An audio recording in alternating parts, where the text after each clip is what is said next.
Hello, and welcome back to AOPA's Pilot Information Center live stream webinar series. Our topic for this evening is BasicMed, what it means for you. This webinar is brought to you by AOPA's Pilot Protection Services. For more information on how we can provide you with aviation, legal, and medical assistance, you can visit the website at www.aopa.org/pps. I'm Ferdi Mack with AOPA's Pilot Information Center here in Frederick, Maryland. Thanks for joining us. Joining me today are Gary Crump and Jared Allen. Gary is the Director of Medical Certification in our Pilot Information Center, and Jared is a Senior Attorney with our Pilot Protection Services. Welcome, gentlemen. Thank you, Ferdi. Hey, Ferdi. Thanks so much for being here with us. Our pleasure. So, Jared, let's get started. BasicMed, what it means for you. Let's start with some of the major topics we're going to cover this evening. Absolutely. So, Ferdi, you know that Gary and I, like yourself in the Pilot Information Center, spend every day talking to members and answering their questions about BasicMed. And so what we're going to go over tonight is going to answer all those common questions, as well as a good overview of what the new BasicMed regulations in Part 68 require for pilots operating under BasicMed. And so we'll go over first a quick review about how we got to these new regulations, the history behind them. Then we'll go over the actual requirements of the regulations, including the types of aircraft that are included in BasicMed, the certain flight condition limitations that those aircraft must be operated under, and then we'll go over the eligibility requirements that the pilots operating under BasicMed must meet, as well as what they must do to maintain their qualifications. And then we'll also briefly review the requirements that the physicians who are going to be providing examinations to these pilots have to meet through the examination process. So with that, let's get started. Great. So, as many of us may remember, AOPA has been petitioning to reform the medical certification regulations since the late 1970s.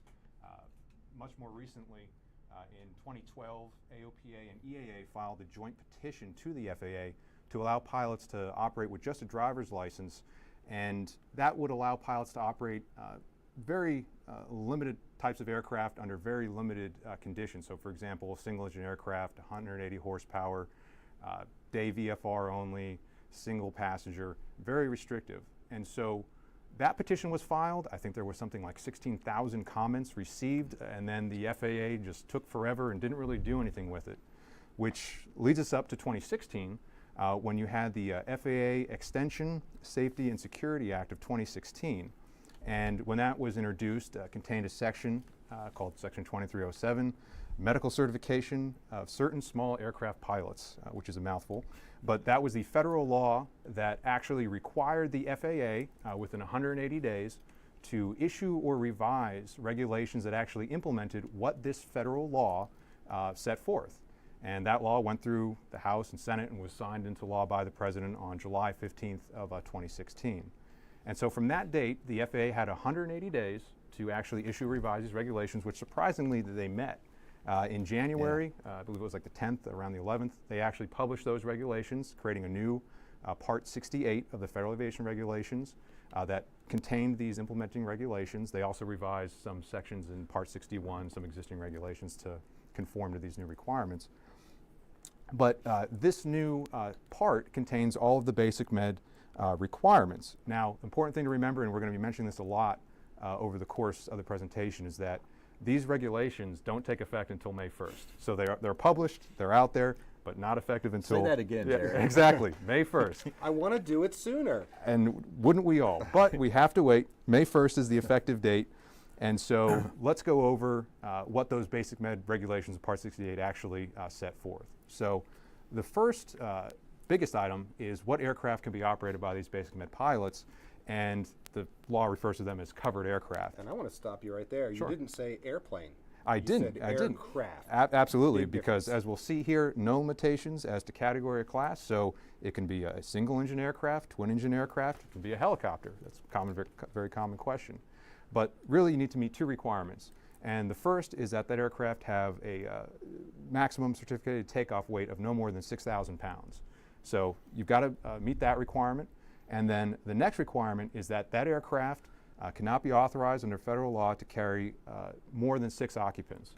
And so in this context, authorized means either your type certificate, your amended type certificate, or your STC basically states that you cannot have more than 6 occupants in that aircraft. Now, we are aware of at least one model or make of aircraft, Piper Cherokee 6, that actually creates a little bit of an issue because that aircraft, if you look at its type certificate, has a provision for 6 or 7 seats or something along those lines. And so this aircraft has a removable seat, bolts in, bolts out.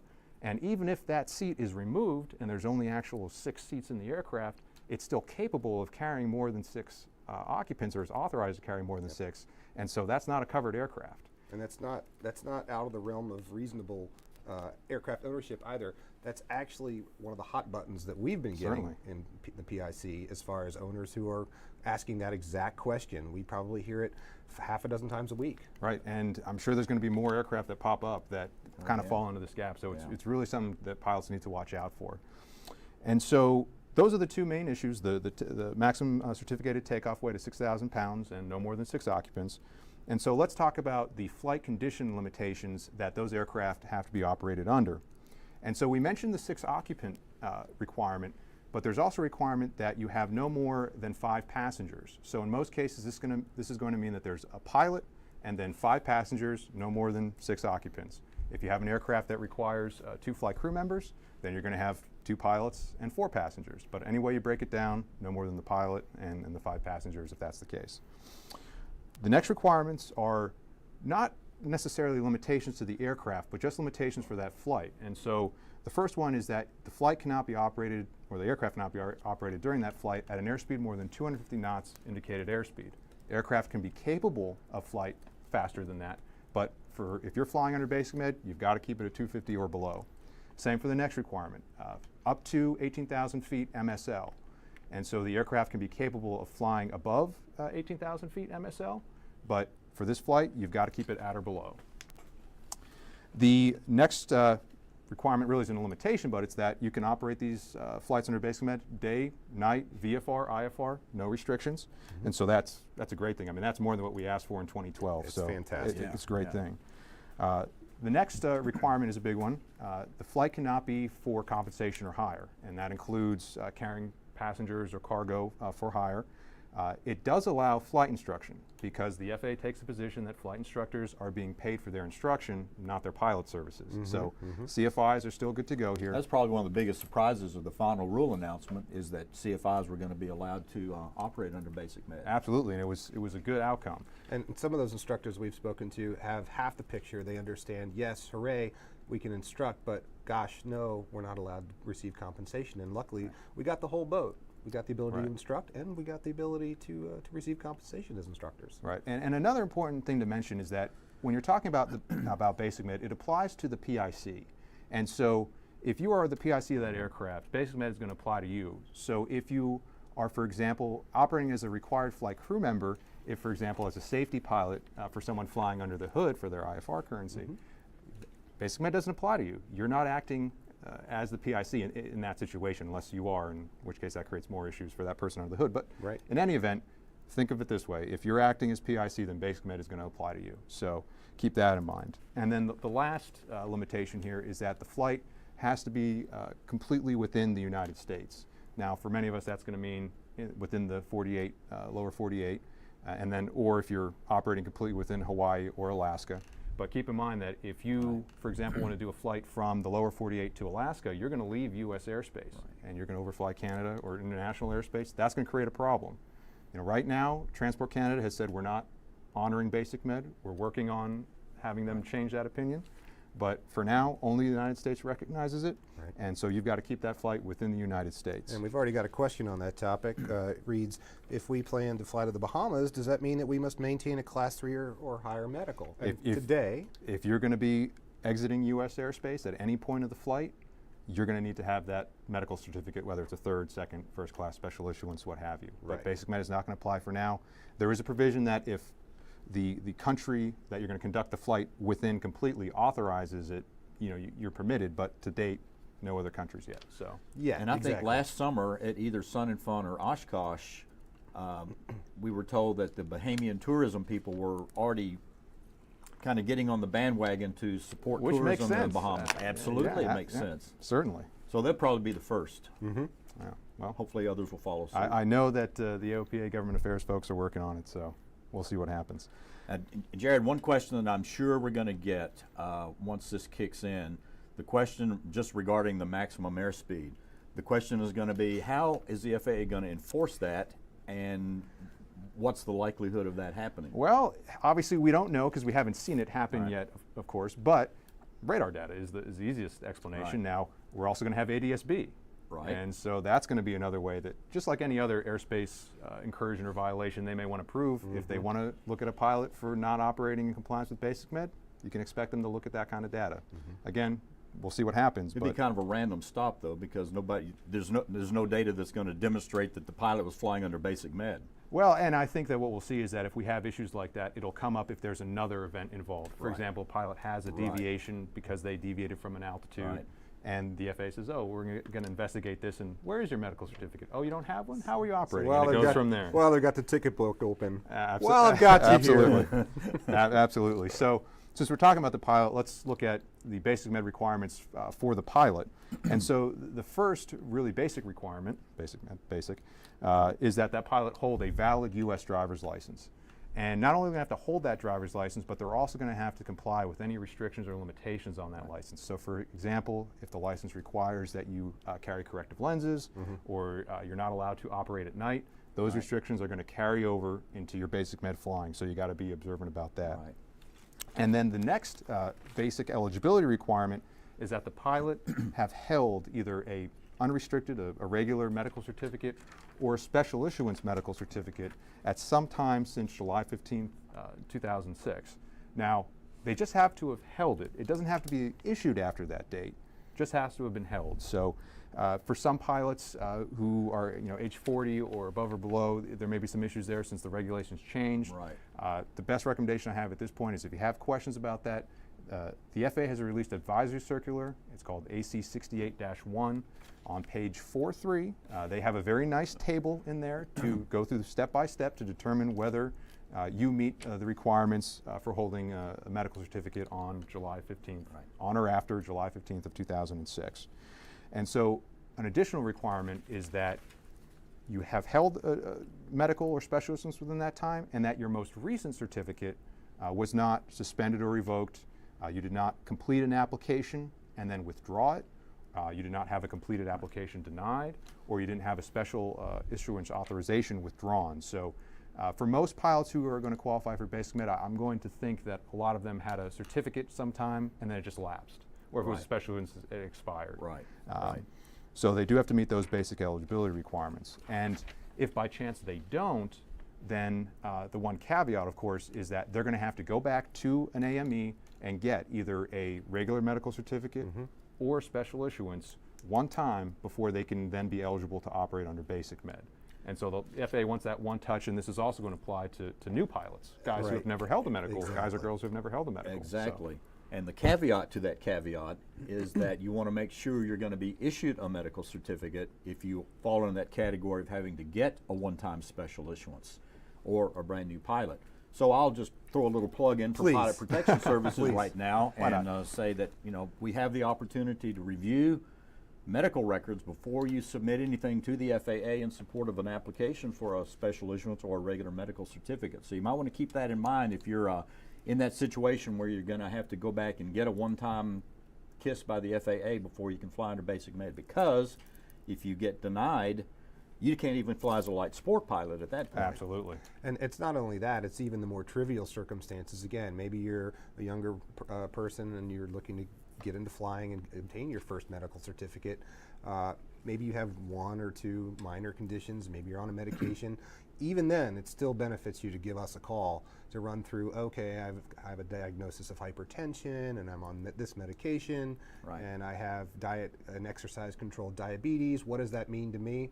You need to know, you want to know, because as you said, you don't want to trigger jeopardy by going in the first time and getting denied, or or maybe sent to Oklahoma City for review, even, because you're going to not know what's going to happen unless you have us there to help inform you. And since these new rules aren't effective until May 1st, that means that if anyone's out there with a certificate that expires before May 1st, you're either going to need to go and get another certificate if you need to operate in the meantime, or you're going to need to fly with another pilot who's qualified to act as PIC, Right. or you're going to need to sit and wait until these are effective. So that's maybe a consideration to keep in mind for those pilots out there who may be looking at an expiration or lapse date somewhere in April. And we have probably already talked to every AOPA member whose medical certificate expires on April 30th. And that leads to the question about May 1st being the effective date, because, as we'll talk about in a few minutes, the forms for the examination and the online course right now won't be available until May the 1st. So if you plan on flying on May the 1st, you're going to have to schedule your flight physical or your examination with your physician early in the morning, and then be able to get online and take the course in the afternoon or whenever, and still be able to fly on the first day that the rule is effective. Absolutely. Unfortunately, the FAA is not being very considerate of people's travel plans. That they are not. Something to keep in mind. That they are not. So since you mentioned the actual examination, let's take a look at the requirements for pilots to operate under BasicMed.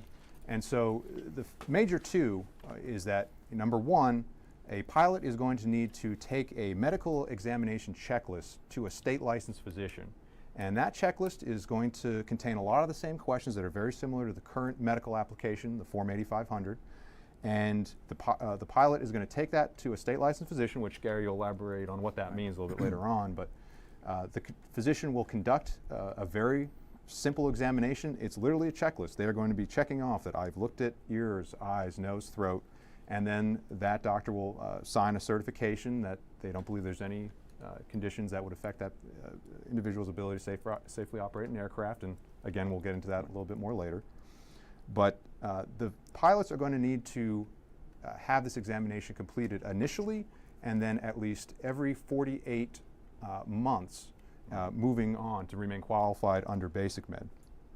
The second requirement, which we'll elaborate more on later as well, is that there's going to be an online medical education course. AOPA is in the final stages of getting ours approved by the FAA. This medical education course is going to be available free online. It's going to be about 45 minutes to an hour. It'll elaborate on a lot of very relevant aeromedical decision making and information, prescription medications, certain conditions, and Gary will certainly review all those in a few moments. Once the pilot completes this course, they're going to get a certificate, which we'll talk about in a little bit. But again, this course is going to be required initially, and then every 24 calendar months moving forward for the pilots to be qualified under BasicMed. Right. So Right. I think that takes us to a little bit of the finer points. So why don't you tell us about that checklist? Yeah, the Comprehensive Medical Examination Checklist, the acronym CMEC, FAA loves acronyms, Absolutely. is, you'll find it very similar to the current FAA Airman Medical Application. Similar? Isn't that an understatement? Well, ask Jared, and it's not 100% similar. There is one distinct difference. Jared, you want to mention what There that is, and it is worth mentioning because it may affect some airmen out there, and that is when the federal law was passed, they cited to an earlier version of the medical form, which I think changed around 2008. And the big difference airmen will see is that on question 18 on this checklist, it's going to ask about alcohol-related motor vehicle actions, but only about convictions. The current medical application asks about arrests and convictions, but because the law cites to this earlier version of the form that only talked about convictions, now this form is only going to talk about convictions. So that may change what these airmen are disclosing, because they may have been disclosing an arrest situation up until now. Exactly. And so that's something that, again, those situations can get rather complicated quickly, so we always recommend that they talk to someone who's familiar with this type of form and certification. Definitely. So we'll referencing the advisory circular. It is a tremendously helpful piece of information. So we'll talk about it probably several more times here throughout the webinar.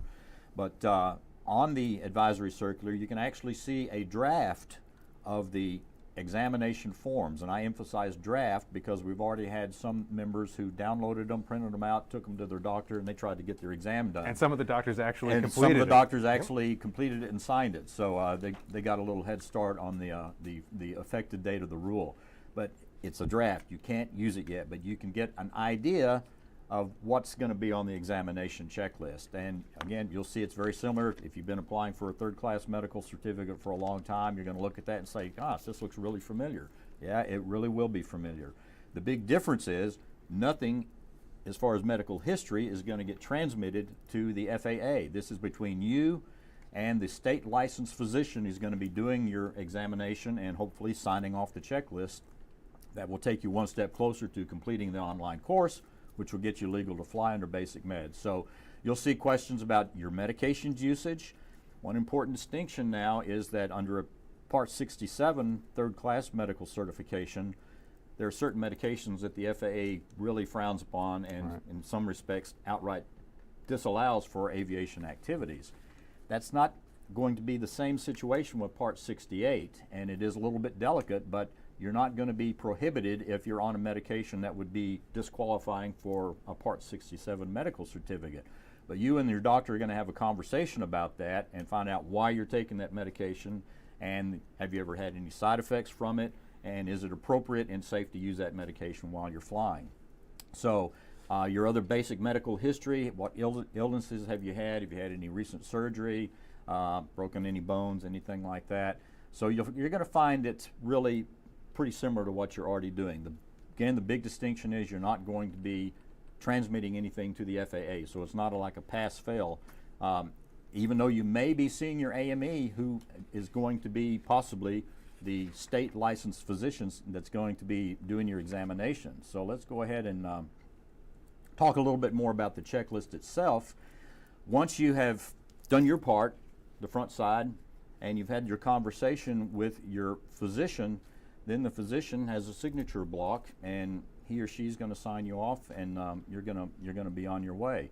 The physician can be your AME, and I personally am hopeful that a lot of the AMEs who are now a little bit reticent about jumping onto this bandwagon with Basic Med, once they realize what the intent is and what their important role is, because the AMEs already are trained in aviation medicine, they have an existing relationship with their pilots and their state licensed physicians. So the AMEs in many respects would be the perfect candidates to do do the Basic Med physical. Exactly. Why not make it a seamless transition for both the physician and the pilot, as opposed to disrupting both sides of the equation? Right, right.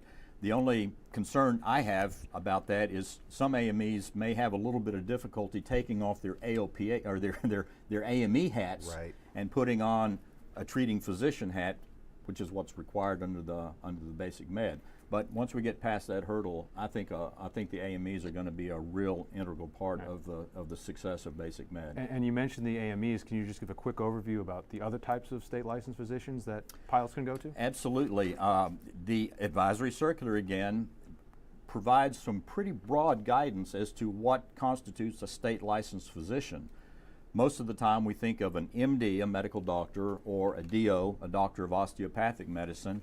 But the guidelines in the advisory circular suggest that some states recognize other physicians other than MDs and DOs as state licensed physicians. So in some states, a dentist, a DDS, a doctor of dental surgery, would be recognized as a state licensed physician. So if that dentist, and dentists out there do have quite a bit of medical training in dental school, so they know physiology and anatomy. So they may be perfect candidates to serve as a Basic Med physician as well. We had a question about yesterday about a doctor of naturopathy, homeopathic doctor. Actually, I'd never heard of that before, but they're state licensed, so and these people are probably pretty well trained too. So if their state recognizes them as a state licensed physician, they may very well be qualified to do Basic Med. So there's a little wiggle room there. Right. So the FAA is relying on that. Well, the FAA is relying on the state to say who's a state licensed physician, and then it's up to the physician as to whether they're comfortable. Exactly. To do it. As well it should Great. be. As well it should be. Absolutely. So, in most cases, it may be your primary care physician. If you are already have a special issuance, say for insulin-treated diabetes, you're seeing an endocrinologist who is an MD. Probably, if you're on a special issuance, you're seeing that endocrinologist at least 4 times a year, quarterly. So that doctor may be perfectly happy and willing to serve as your Basic Med physician. That doctor's going to know you probably better than anybody else does. So whoever you're comfortable with, we're seeing now a big surge in the opening of urgent care centers around the country. And we just heard yesterday that we're going to start looking at the physicians that operate these urgent care centers, because they're located just about everywhere. They're almost as common as Walgreens and Rite Aids on the corner. But those physicians are already doing occupational medicine in some respects, over-the-road truckers and other types of certifications. So those the urgent care centers may be very viable opportunities for pilots to access a physician to do the certifications as well. Mm-hmm. Let's move on.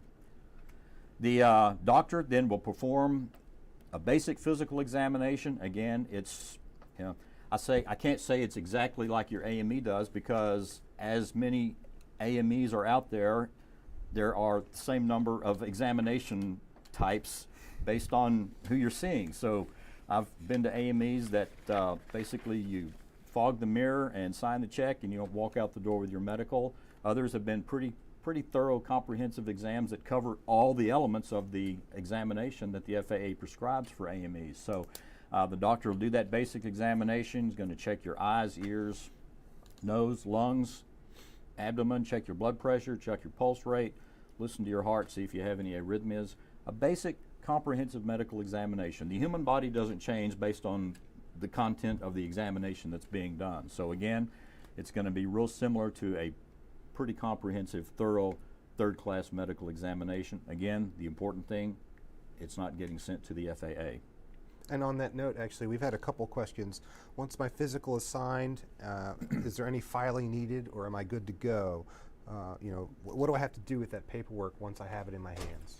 Sure. So we'll talk about this later on, but we can certainly address it now. And that is that, unlike the current medical application, this form, we presume the doctors want to retain a copy for their own records. But the form itself, the pilot's going to retain that. The federal law requires that they retain it with their logbook. Right. The FAA has elaborated that and said, look, you can keep it with your logbook or wherever you want to, or you can keep it in electronic format, as long as you can produce it either in electronic format or in paper form upon request by the FAA. And what that means is that just like with your pilot logbook, you're not going to be required to carry it with you while you're operating the aircraft, but you're going to need to make it available if the FAA does request it, and usually that means a reasonable request, so there is some time there. Right. So. Okay. Good question. Great. So the doctor will then address any medical conditions that come up in the course of the examination. In some cases, that doctor may become your treating physician, because if he or she picks up, say, an abnormal pulse rate or a heart arrhythmia, or picks up something in your lungs, listening to your lungs, that doctor may want to send you out for additional testing, and depending upon the outcome of that test, may or may not choose to sign off on your basic med. So, we're going to get pilots to their physicians one way or the other. The big plus to basic med is that the fear about not being issued a medical certificate is going to go away, and hopefully pilots are going to be much more comfortable in going to their doctor when they have a problem. We talk to lots of members right now that really are hesitant to see their doctor because they're concerned about their medical more than they are their potential coronary artery disease. So that's a good outcome that's going to result from basic med. So again, they're going to talk about medications, and in the course, the online medical course, education course, we spend quite a bit of time on the medications section, because medications have different effects based on where you are atmospherically. You can take certain medications on the ground and have absolutely no problems. You get in an airplane, climb up to 6,000 to 7,000 feet after taking the same medication, and you may become symptomatic to the point where it could potentially adversely impact the safety of the flight. So you'll have that conversation with your physician. You'll talk about your medications, why you're taking those medications, what the dosages are. Have you ever had any problems with these medications as far as side effects? So you'll be pretty educated just in your conversation with your physician, and also by the time you've completed the online course, you're going to know more about the medications that you're taking. Special issuances. Special issuances are required for, under Part 67, the existing standards that we work with now, for 15 specific disqualifying medical conditions. Now, that doesn't mean that the FAA can't do special issuances for hundreds of other medical conditions, and they do that routinely. The 15 conditions are are codified into the regulation. They're right there for everybody to read. But the FAA has the discretion to do a special issuance for anything else, whether it's one of the 15 or not. Some of those conditions have carried over into the Part 68 Basic Med. So there are actually 11 medical conditions now that will require a one-time special issuance before you can legally fly under Basic Med. There are 4 cardiac conditions: heart attack, coronary artery disease that's been treated, valve replacement, and heart transplant or heart replacement. Personality disorders, psychosis, bipolar disorder, and substance dependence. And then under the neurologic conditions, epilepsy, a disturbance of consciousness without satisfactory medical explanation, and a transient loss of nervous system function without satisfactory explanation. Those conditions come directly verbatim right out of Part 67. There's a reason for that. These are the conditions that pose the greatest risk to the safety of the national airspace system. So that's why the FAA and just about all other ICAO civil aviation regulatory bodies pay a lot of attention to these medical conditions, particularly the mental health conditions in light of the Germanwings accident a few years ago. Mm-hmm. So everybody's eyes are on those conditions. So if you have never held a special issuance before and you have a history of one of these conditions, the FAA is going to get an opportunity to touch you one more time and make sure that you would qualify for a one-time special issuance.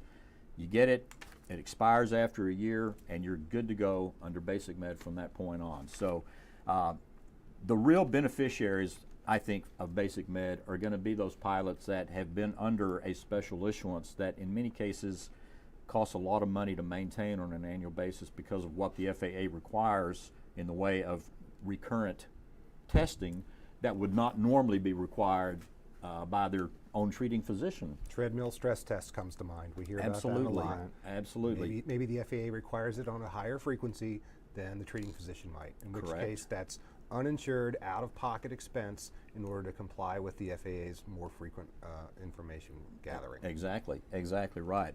And with the stage of our healthcare coverage in this country, a lot of conditions that used to be picked up routinely with very little copay now are going to be purely out of pocket for pilots to maintain these special issuance. So the real people that are going to benefit are the folks that have been shelling out several $1,000s a year to maintain their medical certificate. And a lot of these pilots fly 50 hours a year, so they could have bought a lot of avgas and bought a lot of flight time for the cost of maintaining that special issuance. So that was one of the real driving factors in our initiative to get Basic Med through, is just the cost factor alone. And not to mention obtaining the treadmill stress test data, for example, submitting it and waiting for it to be reviewed. Exactly. We talked to lots of pilots who were on effectively a one-year cycle because of the request for additional information every year, or every other year as it is, and then they've got a 3-month gap in that 12-month cycle, so they're only able to fly for 9 months out of the year anyway. And since you brought it up, I don't feel so bad. But yeah,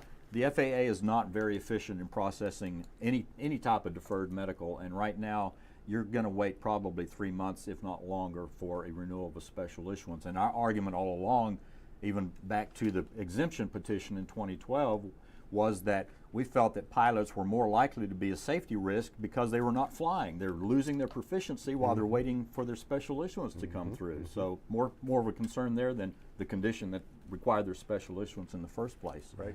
The other benefit on the special issuance thing for Basic Med is that there's not a mandatory wait or recovery and observation period like there is now. And that particularly applies to the cardiovascular conditions. If you've had a stent, you got to wait 3 months under Part 67 standards, 6 months if you've had coronary bypass surgery, but there's no mandatory wait period. So once your surgeon has cut you loose for normal activities, no pun intended, you can go apply for your special issuance medical certificate. And Gary, you mentioned airmen who had a history that required them to get one of these special issuances. What if they had a regular medical, it lapsed, it expired, they get qualified through Basic Med, but then they develop one of these conditions? Oh, yeah. Are they going to be required to get one of these?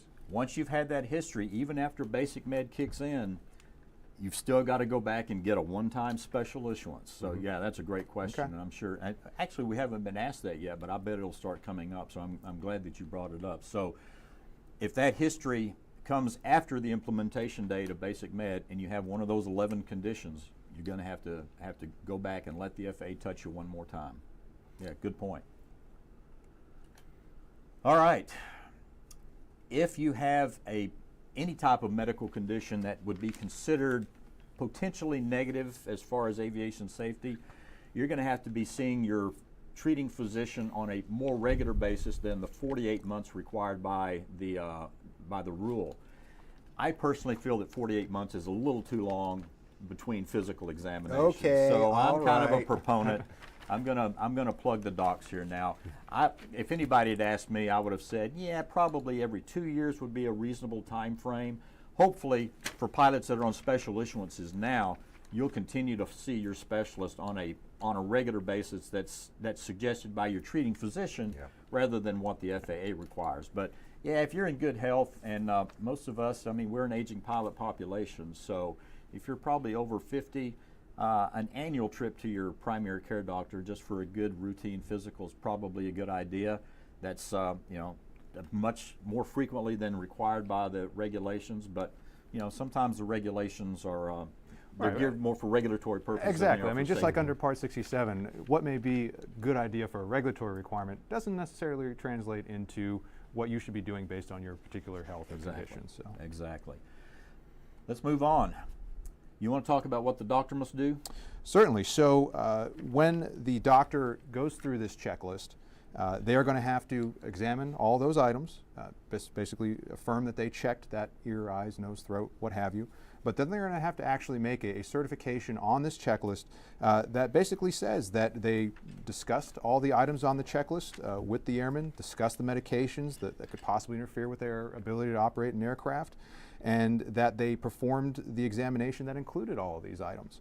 And so once they do that, there's another part that they're going to have to certify that they are not aware of any medical condition that, as presently treated, would affect the individual's ability to safely operate the aircraft. And we are putting out, or going to be putting out, a lot of information for state licensed physicians so they can understand what this means, what factors and conditions are significant when it comes to pilots. And so we're going to be reaching out to trade publications and associations for state licensed physicians, so we make sure that when an airman takes this form into a state licensed physician's office who may not be familiar with aircraft or aeronautical, aeromedical requirements, that they understand what the certification means. And quite honestly, many state licensed physicians make very similar certifications already. For example, many children's schools or sporting events require that the doctor make a similar certification, especially when it comes to things like commercial driver's license. Again, they're making a very similar certification. There's even certain associations out there for certain heavy equipment. A Crane Operators Association, for example, has a similar certification. So this is not something that's foreign to doctors. They just need to make sure they understand what this means for them, and so that that airman can get that checklist signed and move on. And we've looked at the scuba diving checklist. Absolutely. That's a really pretty comprehensive evaluation that goes along with the scuba certification. I mean, it's a multi-page, I mean, it's a very intense examination and certification. So this is a little less strenuous probably even than scuba diving. I think that was Patty that we had looked at. Right, Right. right. Professional Association Dive Instructors, exactly, exactly. Right. So as you mentioned earlier, and as we talked about a little bit briefly, once that certification is made, we predict that the physician is going to want a copy of this checklist for their records, and they'll keep it with their records. But that form itself, it's going to stay with the airman. No information about the examination is transmitted to the FAA at this point. The airman's going to retain that checklist either with their logbook or wherever they'd like to, or they can keep it in electronic format as long as they can produce it upon a reasonable request by the FAA. That will fulfill their requirements for this medical examination comprehensive checklist. And so let's move on and talk about the medical education course itself, which is the second component after the medical examination checklist. And so the course itself, as I mentioned earlier, AOPA is working on obtaining its final approval from the FAA for our course. It'll be available online on AOPA's website. It's about a 45-minute, an hour-long course. Once you go through it, it's very interactive. There's a lot of videos, a lot of good information in there. and I think we'll touch on some of the exact content in a few moments. But once you go through that course, there will be a brief quiz. I believe it's about 20-25 questions. You can take it as many times as you need to pass. I believe you can get about three questions wrong, and I think we've all taken it and failed it. Yeah. It does happen. It is difficult. It's not something you can brush off. So Yeah, certainly, you have to actually watch the course. yeah, you do. You do. So once you complete that initially, then you will be eligible or qualified to fly under BasicMed. You'll need to repeat that every 24 calendar months, and we'll be able to send airmen, if they so choose, a reminder that they'll get at their email address that says, hey, you need to remember to come on and take that course. And it is something we expect to update. So it's not going to be the same course every 24 months. And I think over time, as we see what issues are really relevant to BasicMed pilots, we'll see the course updated to reflect that information. And I know this is, again, another big point, the FAR 6153, which we'll talk about, which basically prohibits pilots from operating if they know or should know that they have a medical condition that would impact their ability to safely operate an aircraft. There's going to be a lot of focus on that regulation and how to comply with it in this course, which, again, is going to involve a lot of factors like risk mitigation, understanding the perhaps latent side effects of certain medication, and it's really going to focus on having the airmen realize that it's going to be their decision whether they're safe to fly, and if they have questions, they need to interact with their primary care physician. So that's a brief overview of the course itself. Now, when the airman actually goes through the course and completes the quiz successfully, they're going to get presented with a course, well, first they're going to be presented with basically a information collection page. And what this page is going to require is that the airman provides some very basic information. It's going to be the contact information for the airman and the physician. It's also going to be the physician's medical license number. And it's also going to require the airman to provide the date that they had that comprehensive medical examination performed. And so this is an important point in that by the time you're taking the course, you should already have completed the medical examination. On or after May 1st. On or after May 1st, which is the current projected target date. The FAA and the other government agencies are telling us they're on track for that. But they have gone as far as to say, and this is from the FAA, that if the course approvals and the forms are out prior to May 1st, we're going to allow airmen to go on, complete the course, get the examination done as well, and then complete the course, and have all that ready to go prior to the May 1st effective date of these regulations. So that's something that they went out of their way to tell us. So that means that hopefully for us that we'll see this material approved prior to May 1st.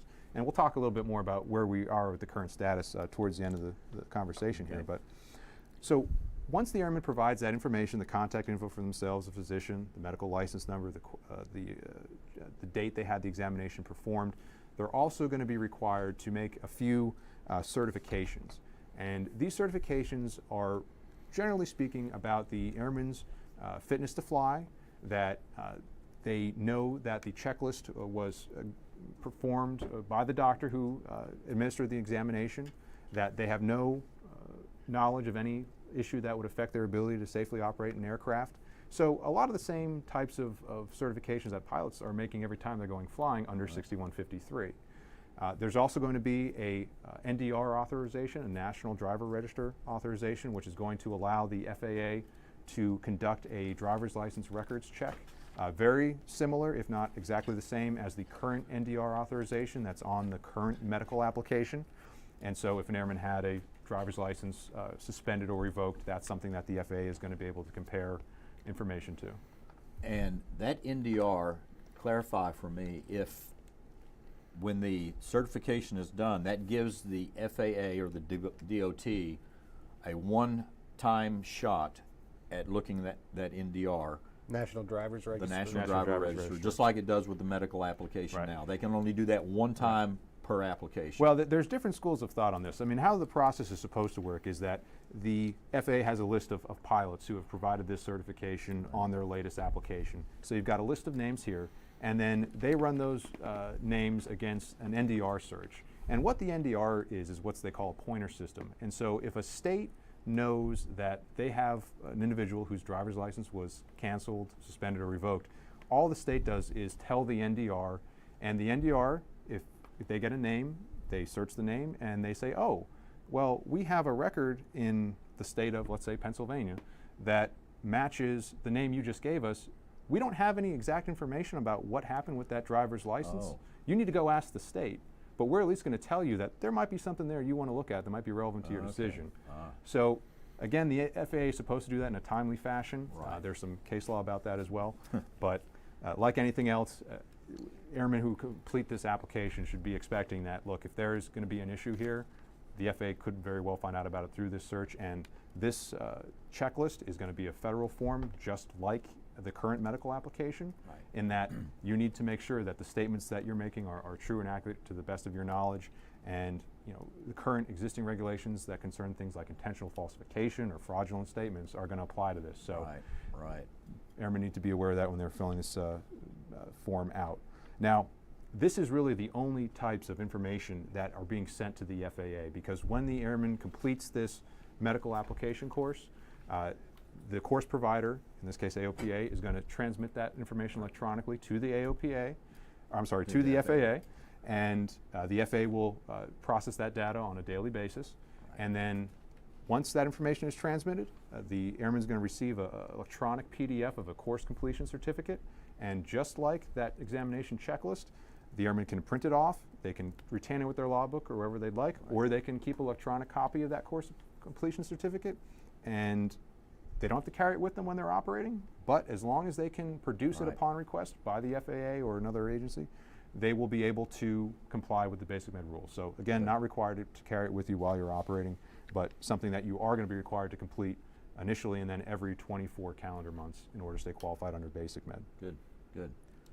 All right, let's touch again, and the fact that we're mentioning it a second time is how important we consider this regulation, 6153. That's the regulation dealing with prohibition of operations during medical deficiency, and Jared's alluded to it. If you've ever listened to any of my talks, either at Sun and Fun or Oshkosh, or when we used to do Summit and Expos, I spent a lot of time talking about 6153 because it's the regulation that we abide by every time we get in the airplane. We're making a self-assessment that we are in fact safe and qualified to fly based on our medical condition using the I'm Safe acronym. So BasicMed is just an example of 6153 because it is medical self-assessment, doing what the regulations have required us to do all along. So we're not going to harp on it, but just keep in mind that we got a lot at stake here. This is a big, huge deal, and so pilots typically don't fly when they don't feel well. So we don't expect that to be any different right now. So we're really optimistic that pilots are going to use good judgment, and we're going to find BasicMed to be a very successful new regulation and endeavor into the brave new world we call it.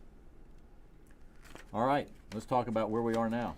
Absolutely. So as we've mentioned, the rules found in the new 14 CFR Part 68, new part of the Federal Aviation Regulations, those are published. However, they are not effective until when? May 1st. Absolutely. So the forms that we've talked about, the medical examination checklist, as well as the actual medical education course. Again, I can tell you that AOPA's course, we're working on the final approvals from the FAA for that. When it is approved, you'll be able to see that on the FAA's website that it's been approved, and certainly AOPA will be announcing that when it happens. The checklist itself will be available from the FAA. We'll also have a link to it on the FAA's website. Now that both of these forms, I'll call them, because the medical education course contains an information collection form, is what they're known as in federal government terms. Because these forms involve individuals providing information to the federal government, both the checklist and the course information collection form, they have to go through a process where not only the FAA creates and reviews the form, but also goes through the Office of Management and Budget and through certain required notice and comment periods. And all of these requirements are set either by federal law or regulations and can't be changed. So it has to go through this system, and as soon as they are approved, that's when they'll be available. Now, of course, we've been pushing to make sure that everything comes out on time on May 1st, But of course, we can't make the federal government work any faster than they normally do, which, as we all know, isn't that fast. Right. Now, that being said, the FAA has told us that everything is on track to meet the May 1st deadline. And like I said, it's reassuring to me that they went out of their way to say, look, if things are available prior to May 1st, Right. you can go ahead and complete it. So hopefully, we will see both of these things available prior to the May 1st date. But even if they are out, you can complete them, but you still won't be able to operate under BasicMed until May 1st. So that's the current status of where we're at, and with that, We've Ferdi? got some questions from the audience. Absolutely, thanks, Jared. First thing I wanted to start with was going on the road. Gary, you mentioned Sun and Fun in Oshkosh. Jared, am I going to see you and Gary out in the field this year? Oh, I believe you will. Yeah? I believe you will. We're going to be the Bobsey twins of Basic Med for sure.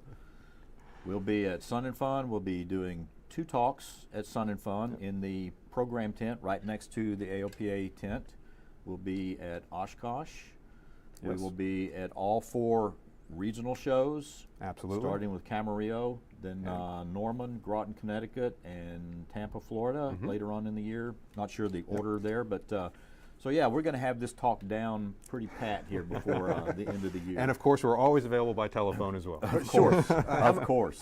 What's the charge for autographs, and do you take cash or check or credit card? We can arrange anything. Right. We'll Very have Gary's fluid. cell phone number available at the end of the presentation, so members will be able to reach him directly. We'll be tweeting that out, right? Yeah, All absolutely. right. So this evening, we've gotten a lot of questions coming at it from various angles, some with a correct perspective, some not so much, really wanting us to try to restate and in a complete manner talk more about Safety Pilot. First of all, there's a little bit of a misconception as far as if BasicMed can even be used in a Safety Pilot situation.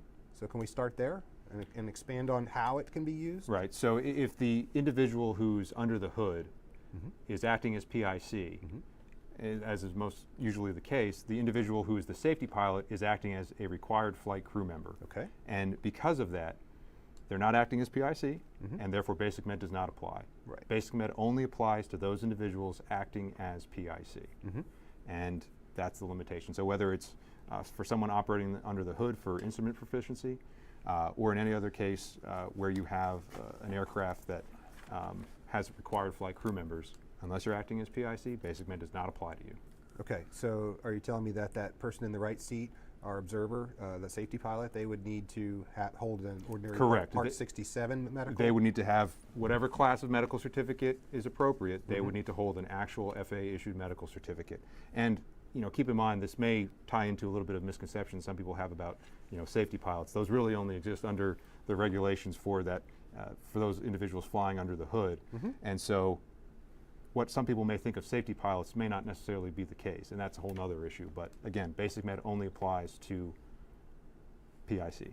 Right. But the pilot who's under the hood, who's the sole manipulator of the controls, can actually log that as PIC time, but can't be acting as PIC.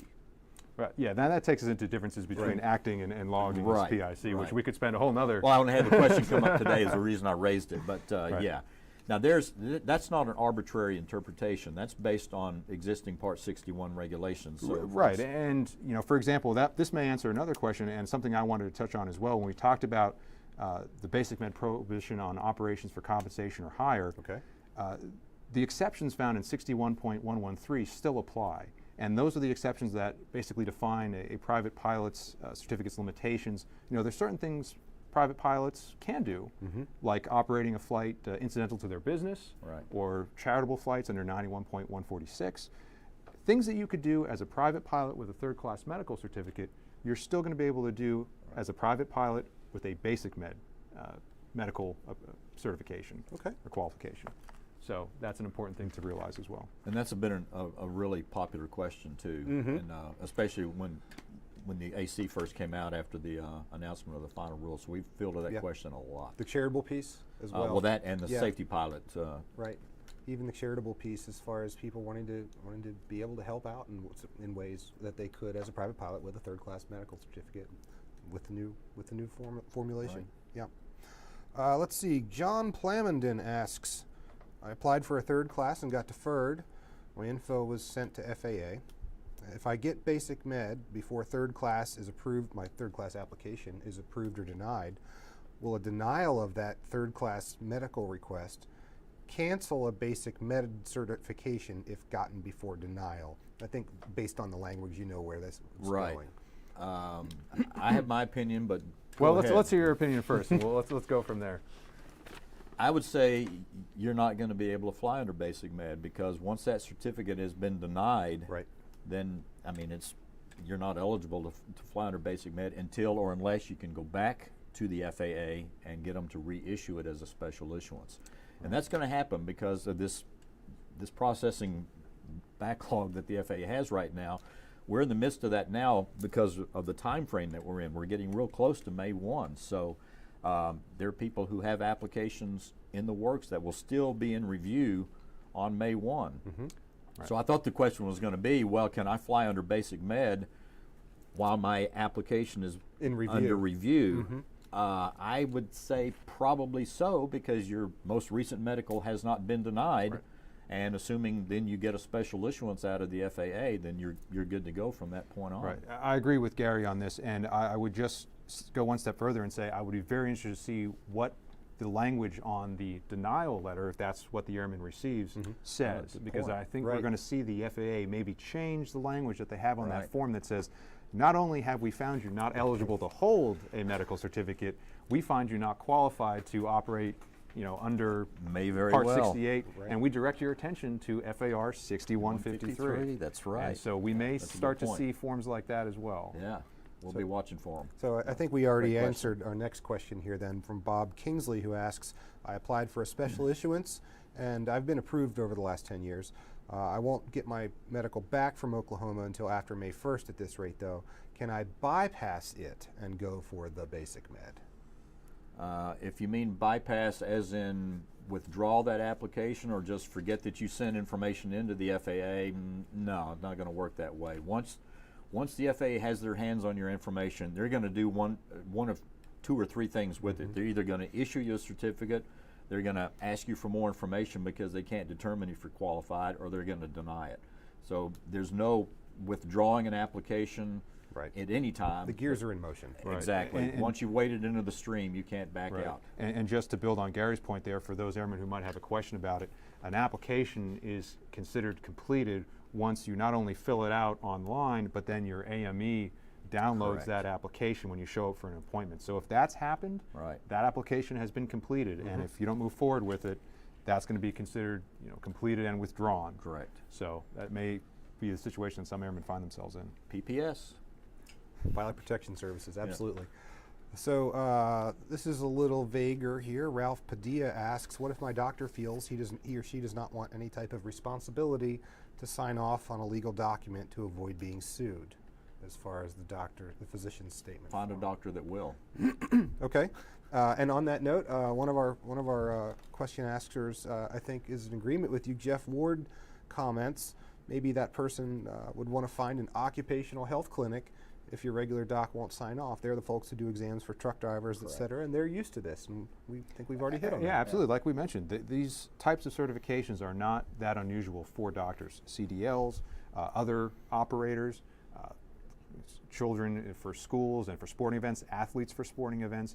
Physicians and practice groups have seen these certifications before. It's something even their medical insurance carriers are familiar with. Right. Now, that's not to say that you may have some physicians who aren't comfortable with it, or practice groups that say, no, we don't want anyone signing this.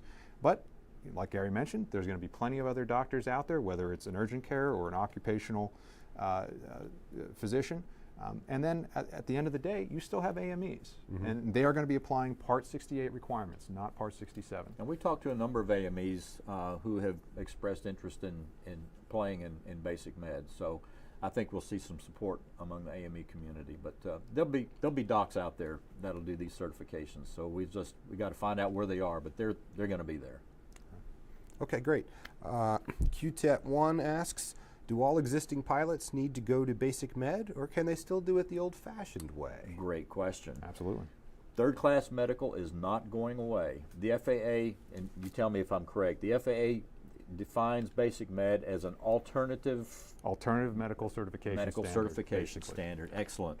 So for pilots that look at Basic Med and they say, you know, it's not that big a deal to me. I might as well just keep going to my AME for a third-class medical. There's no problem with that at all. They can absolutely do that. Absolutely. All the medical classes are still there. Sport pilot, still there. If Right. you want to continue flying under Sport pilot, you are absolutely able to do that. No change. You got ahead of me there, exactly. We've had people contact us under the misconception that Sport pilot is going away and it's being replaced by Basic Med. Or third-class medical certificates ordinarily issued under Part 67 are Right. being replaced by Basic Med. And neither of those are true. We really have, you might think of it as 3 different ecosystems that we're about to come up with. Right? Absolutely, and you know, I'll just mention this since some pilots may fall into this. You can actually do both. You can Right. You're getting ahead still of me. continue to hold your first, second, third class medical certificate and get qualified under Basic Med. Now, what's interesting there is that the FAA has said that when you're making that flight, you need to choose prior to that flight which one you're going to be operating under. Right. Are you going to be operating under Right. your medical certificate, or are you going to be operating under Basic Med?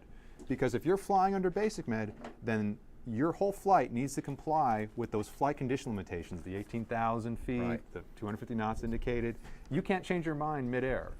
At least that's the position the FAA is taking at this point in time. So absolutely, you could hold both. Right.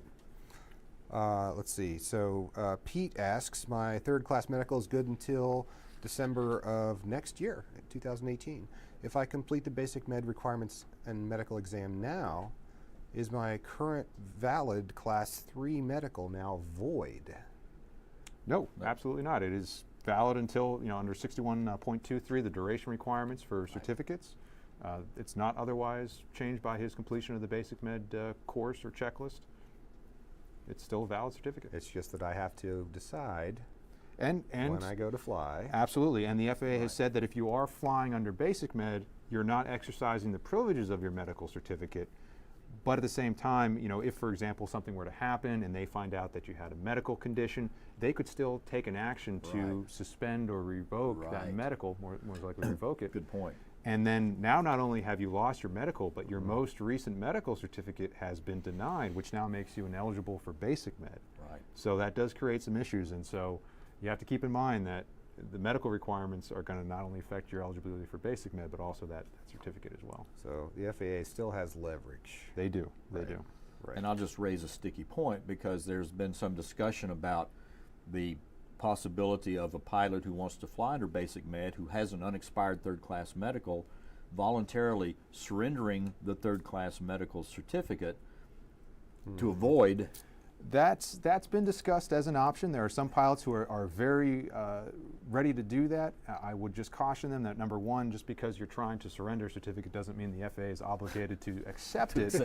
As bizarre as that sounds. As bizarre as that sounds. And number two, again, we haven't seen this specifically, but I would be concerned as to what the FAA might do if they see Right. you trying to hand over the certificate. Maybe nothing.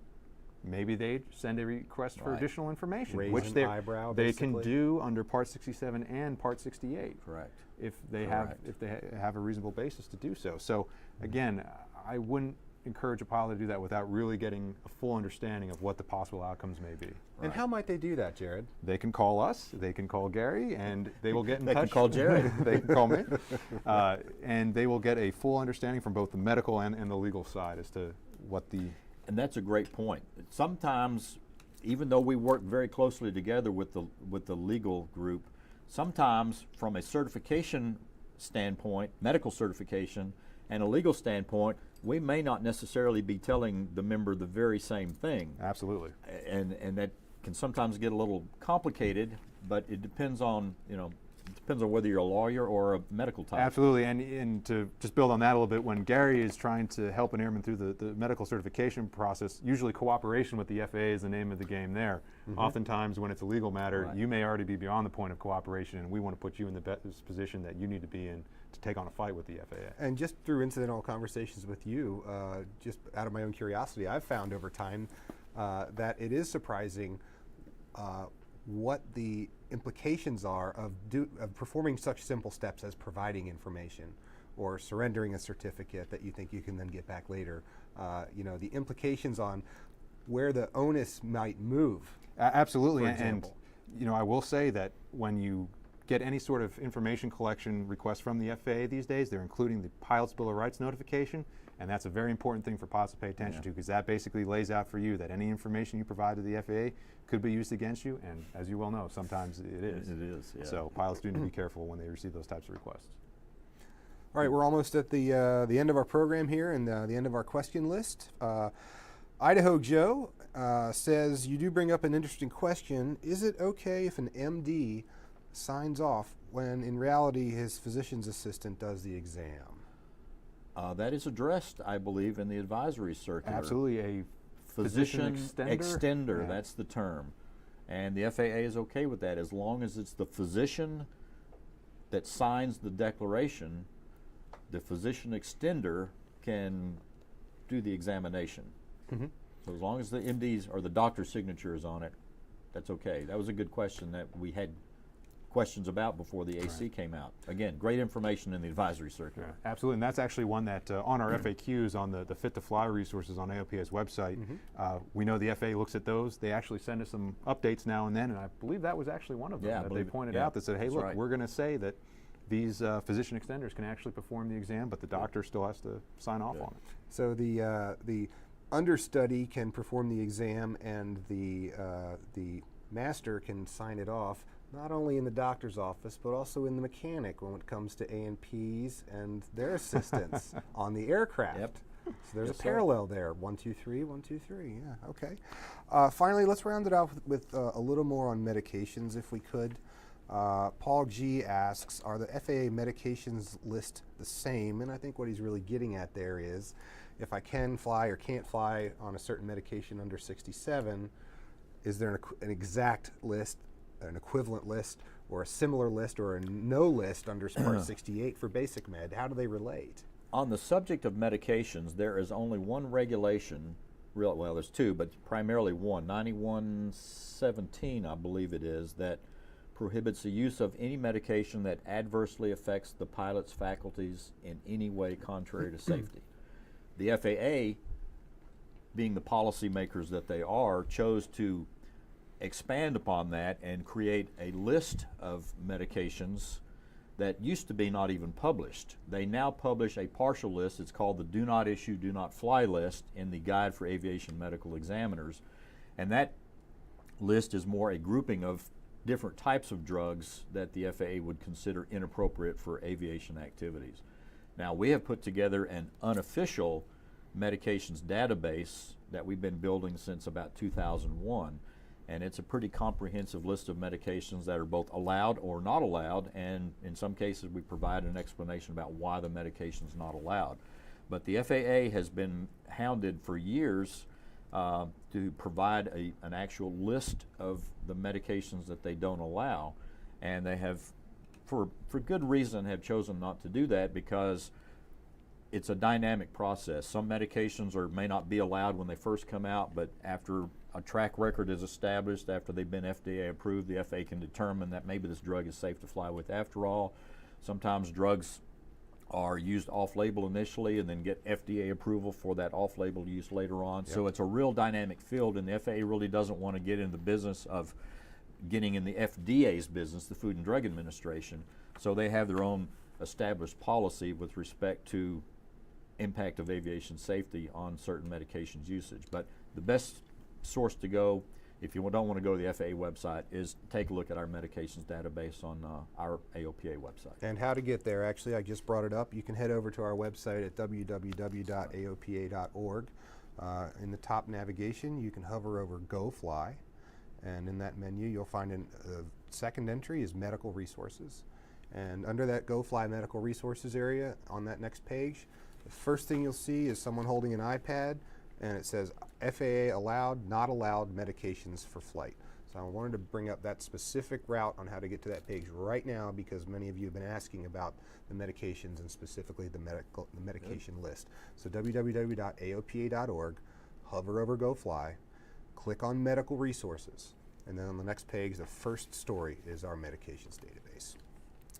Well, guys, that's the end of our questions. Thank you so much for all that information. I hope you had as good a time as I did, and It's been a blast. it has been. Absolutely. And as time goes on and we develop a deeper understanding of what BasicMed is and what it means to you. And as the process continues in Washington and Oklahoma City for getting those darn forms finally out the door and in our hands, and once our May 1st deadline gets here, when we can start to use them, we'll be out in the field and continuing to help educate and answer members' questions and make sure that you can fly in the safest and healthiest way that everyone knows how. All right?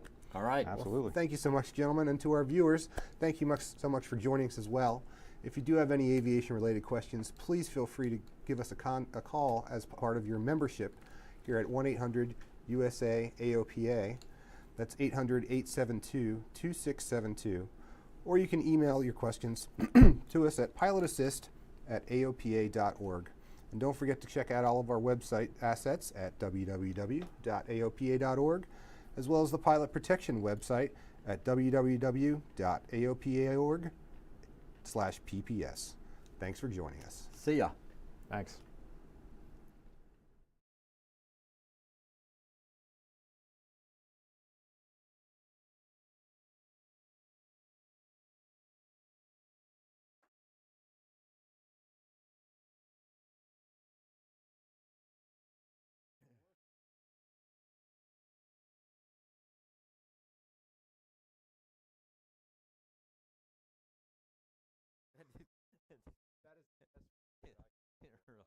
Didn't suck too bad.